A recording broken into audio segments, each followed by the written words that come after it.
What overall message is David Brooks conveying in his essay, and how does he effectively use the rhetorical appeals? I'm going with the irony thing. He starts at the beginning, talking about how during the jazz era with particularly black men, emulated cool as a way to survive a situation, like letting people know I totally get the danger of the situation I'm in, but I'm not gonna do anything about it so that I'm harmless. And that has kind of led to perhaps some apathy, and that maybe this definition of cool no longer applies. He does throw the Trayvon Martin at the end, as we all know, was, not doing anything. So I'm going with the irony idea.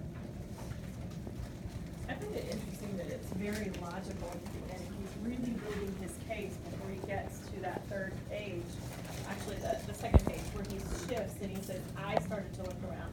So now he's switching gears, and it not being other people that he's using, but he's starting to build his own ethos to get to his message. I started off thinking, like last night when I read it, I thought, okay, cool is old school and last century, and the new thing is to be woke and alert and active and engaged. But as I was listening to the discussions earlier,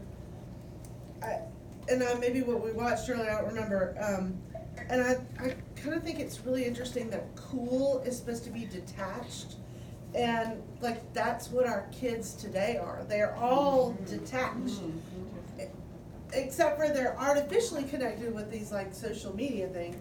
I mean, when they're sitting in a circle and they're not talking to each other because they're all on the phone, sometimes texting each other in the circle. It's a really like artificial way of being connected and knowing what's going on and looped in. And so I kind of feel like he's kind of making maybe some commentary there about how we're not cool because, he does say we're not cool because we've got social media. You can't be detached, but they are detached. Mm-hmm. So once again, as an A student, I really caught on to this idea of some message of authenticity, and I wrote down a note about technology changing us in ways that maybe we're not as attuned to ourselves, and how much we maybe need to explore that. And I think that goes to that final paragraph that I had the epiphany about through other people's help today, with this whole idea of a cliffhanger and asking ourselves questions about what we should do or what we must do now to listen to ourselves and others. Yeah. To piggyback off of what both of you said, and I think that social media, he made that point without just belaboring the situation, but I think you kind of started that talking about they're connected, but they're not. Right. But it also fosters that consumerism, which how can you be the cool rebel if you're buying everything that everybody else is buying? That if you're totally influenced by the influencers, then you're not cool or woke. So it sort of puts you on the outside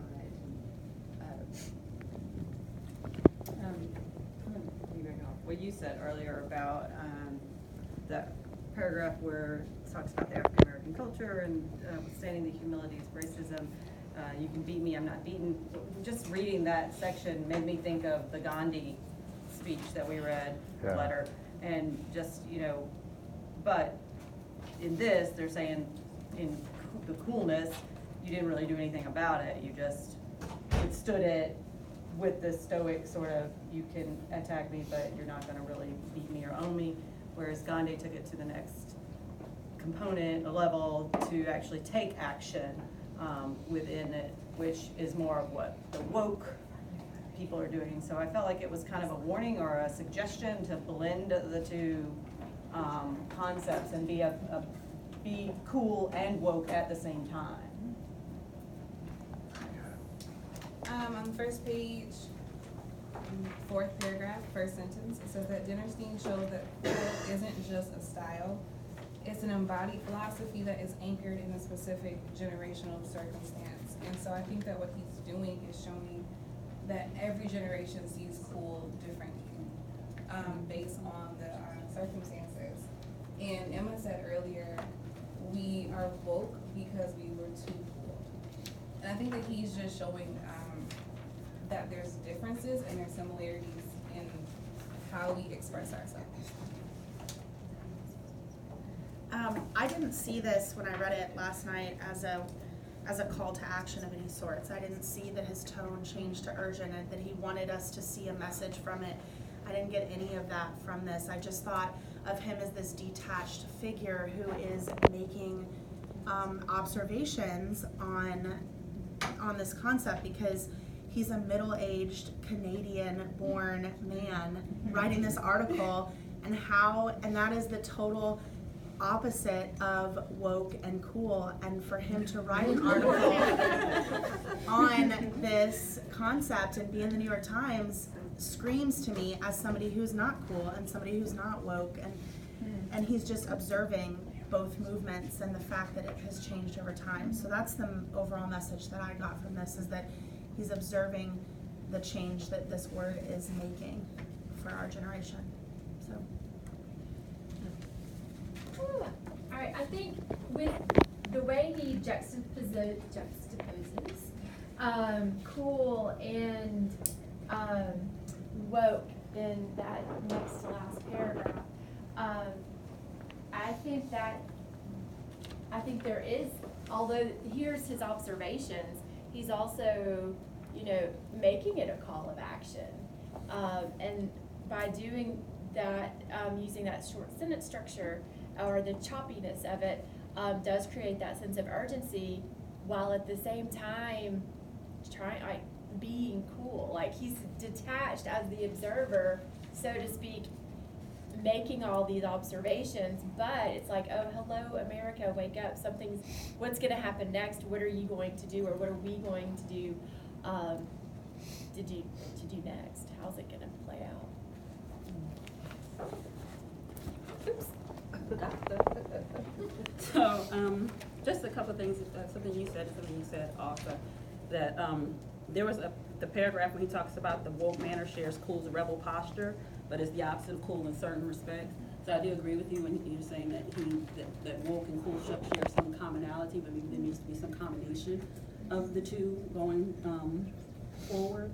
But also, when you're talking about the commentary on the current generation, and how everybody's detached on their cell phones, on social media, and I feel like he is making some kind of commentary on this generation too, because I feel like this generation, they're in a limbo, right? They're detached, but they're also, they have this call to action to be woke at the same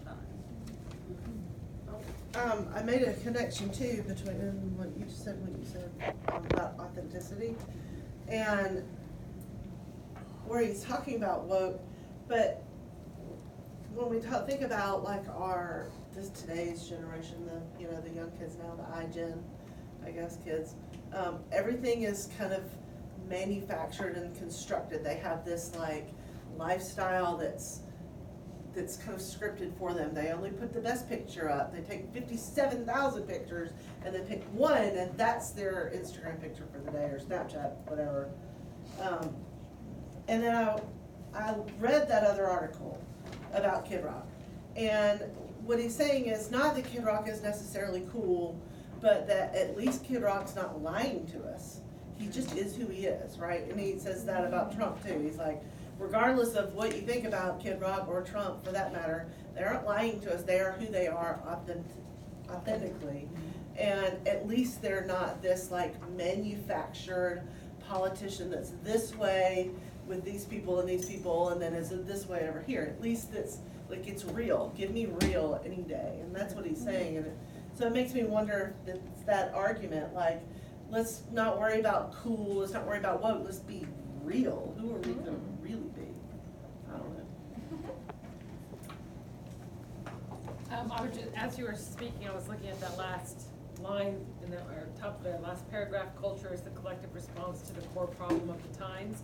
And then it made me think that, well, maybe that's what he's really pushing, is this culture and this time called for this definition of cool, and then we go kind of to the extreme of woke, which, as we know, can go too far to where you can't leave a box without offending someone.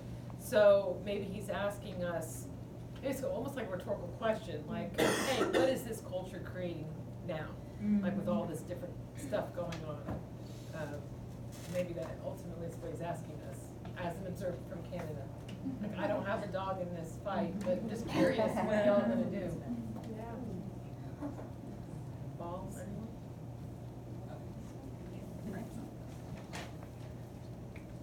Somebody say something. Has everybody spoken? I believe so. All right. Give them a hand!